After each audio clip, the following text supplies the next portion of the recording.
ਬਿਸਮਿਲ੍ਲਾਹਿਰਰਹਿਮਾਨਿਰਰਹੀਮ अस्सलाम वालेकुम। देसी टीवी यूएसए टू पंजाबी दी खबरां दे नाल मैं आनादिया राजपूत। मटन दे नां ते इंसानी गोश्त खिलाण वाले होटल मालिकान किवें पकड़े गए, सनसनीखेज सच्ची कहानी। शेर अफजल मरवत पीटीआई दा हिस्सा रहणगे या नहीं, रऊफ हसन दी वज़ाहत। भारत विच बरसां तक एक होटल विच मटन दे नां ते इंसानी गोश्त खिलाया जांदा रहा, मगर बिल आखिर मकरू हरकत करन वाले होटल मालकान प्यो ते पुत्तर पकड़े गए। गैर मुल्की मीडिया के मुताबिक यह वाकया निस सदी पुराना है। 1964 भारत की शुमाली रियासत बिहार गया नामी शहर शर्मा होटल के नां तो एक होटल बहु मशहूर सी ते इसकी वजह शोहरत मटन की डिश सी। इस होटल राती क्याम का भी इंतजाम सी ते लोग दूर दराज तो इत्थे मटन की डिश जोको शौक तो खाण लई आंदे सन। तां अचानक इसी दौर चंद लोगों के इलाके गुमशुदगी की खबरां आण लगियां, जिन्हां दा कोई सुराग नहीं मिल रहा सी। रिपोर्ट के मुताबिक इसी जमाने गया शहर के कोतवाली थाने मिर्जा इसराफील बेग नामी सब इंस्पैक्टर तैनात होए ते एक शख्स की गुमशुदगी का केस उन्होंने सौंपिया गया। मजकूरा केस एक ताजर के पुत्र के पुरस्कार तौर पर लापता होने का सी, जिहड़ा गया शहर आया सी, लेकिन इसके बाद उसका कुछ पता ना चल सकिया। हर जगह तलाश के बाद उसका कोई सुराग ही ना मिलिया। इसी दौरान कुछ लोग शर्मा होटल दोपहर का खाना खाण पहुंचे ते उत्थे दे मशहूर मटन का आर्डर किया। तां ज्यों ही खाना उन्होंने सामने रखा गया, उन्होंने खाना खाना शुरू कर दिता ते एक इंसानी उंगली वेख के सब दियां चीखां निकल गईयां। गल पुलिस तक पहुंची ते तफ्तीश की गई ते होटल के करीब तो कुछ लावारस जुत्ते ते चप्पल मिले ते बाद होटल के अक्कब विच तलाशी लई गई ते एक पुरानी दरी दे नीचे तो एक कुआं बरामद होया, जिथे जानवरां दी बाकियात दे इलावा इंसानी अज़ाब भी मौजूद सन।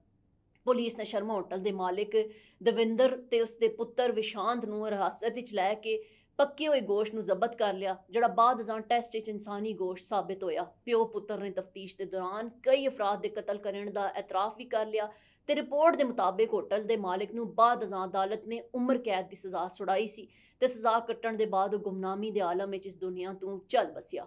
मज़कूरा गैर मामूली हकीकी वाक़े ते भारती चैनल अज तक ने भुख नां तो एक सीरीज़ चलाई सी, जिस इस वाक़े नूं ड्रामाई अंदाज विच पेश किया गया सी। रिपोर्ट विच भी इंकशाफ होया कि वाक़या दरअसल इंडिया ठगी का एक नवा रूप सी। शर्मा होटल के मालिक दविंदर ते उन्हां दे पुत्र विशांत उत्थे रुकण वाले मुसाफरां दा समान लुट लैंदे सन ते अपनी वारदातां नूं राज विच रखण लई उन्हां नूं कतल कर दिंदे सन। उन्हां दियां लाशां नूं तलफ करन लई ये दोए प्यो पुत्र इन्हां दा गोश्त पका के होटल आउण वाले गाहकां नूं मटन कह के पेश करते सन ते इस मकरू फेल होटल मालिक ते उसके पुत्र के अलावा होटल के सिर्फ चंद खुलाखास मुलाजमीन भी शामिल सन। पाकिस्तान तहरीक इंसाफ के तर्जमान रऊफ हसन ने दसिया कि फवाद चौधरी पार्टी का हिस्सा नहीं ने, ताम शेर अफजल मरवत का फैसला सियासी कमेटी करेगी। एक गल उन्होंने निजी न्यूज़ के प्रोग्राम सवाल ए वे खसूसी गुफ्तगू करदे होया कही। रऊफ हसन ने कहा कि फवाद चौधरी इसलिए पाकिस्तान तहरीक इंसाफ का हिस्सा नहीं क्योंकि उन्होंने पार्टी छोड़न दे वाले तो ट्वीट किए सन। तर्जमान पीटीआई ने दसिया कि फवाद चौधरी ने IPP दे टिकट लई दरखास्त दी सी। तां बानी पीटीआई ने कहा कि केस टू केस वेखांगे कि किस नूं पार्टी च वापस लैके आया जा सकता है ते किस नूं नहीं। शेर अफजल मरवत तो मुतल्लिक एक सवाल ते रऊफ हसन ने कहा कि उन्होंने बानी पीटीआई की हदायत ते तरीके इंसाफ की कमेटियां तो कढ़िया गया। शेर अफजल मरवत ने अपने बयानात पार्टी इतिहाद नूं नुकसान पहुंचाया। उन्होंने दसिया कि शेर अफजल मरवत नूं पार्टी की जानिब तो बाकायदा शोकाज नोटिस जारी किया जा चुका है। उन्हां दा जवाब पार्टी की सियासी कमेटी जाएगा, जिथे हतमी फैसला होगा। शुकाज दे जवाब तक शेर अफजल मरवत पार्टी ते कौमी असैम्बली के मैंबर ने। तहरीक इंसाफ के तर्जमान रऊफ हसन का कहना सी कि बानी पीटीआई ने शेर अफजल मरवत नूं जिन्हां गल्लां तो रोकिया सी उन्होंने ओही कुछ किया। एक सवाल के जवाब में उन्होंने कहा कि बानी पीटीआई के बाहर आने का वेला बहु करीब है। केसिस लड़ के रिहा होणगे, वो 1 महीने नहीं तो 2 महीने जेल तो बाहर आ जाणगे। बानी पीटीआई नूं जबरदस्ती जेल विच रखिया होया है, केसिस ते कुछ भी नहीं। देसी टीवी यूएसए तो फिल वक्त इतना ही। मजीद खबरां ते अपडेट्स लई साडे नाल रवो ते वेखदे रवो देसी टीवी यूएसए, DTV NN ते साडा OTT प्लेटफॉर्म DTV फ्लिक्स, जिथे 3000 तो ज़ायद चैनल्स नूं वेखिया जा सकता है। पायल में गीत है छम छम के लाग चले री गुरी थम थम के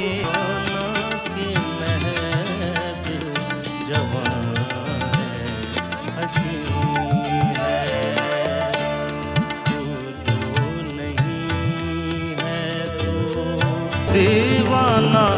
बनाना है तो दीवाना बना